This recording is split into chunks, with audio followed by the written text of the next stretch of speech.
ரிஷப ராசி. கார்த்திகை நட்சத்திரம் 2, 3, 4 பாதங்களுக்கு. இன்று பரமமைத்ர தாரை அனைத்து சுப செயல்களுக்கு உகந்த நாள். அதி நட்பு பெரியோர்கள் மற்றும் மகான்கள் ஆசியுடன் உதவி கிடைக்கும். இன்று 18வது நட்சத்திரம் பணப்பகை. இன்று சந்திரன் பலம் 25% உள்ளது. பஞ்சபட்சி பலன் தேய்பிறை சதுர்த்தசி சனிக்கிழமை.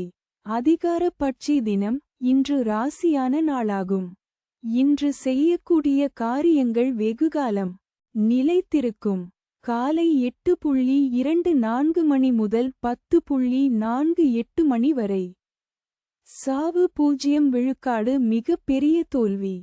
தங்கள் அன்பு குடும்பத்தினர்களுக்கும் நண்பர்களுக்கும் இன்றைய ராசி பலனும் நட்சத்திர பலனும் கீழே கொடுக்கப்பட்டுள்ள இணைப்பில் எளிதாக பார்க்கலாம்.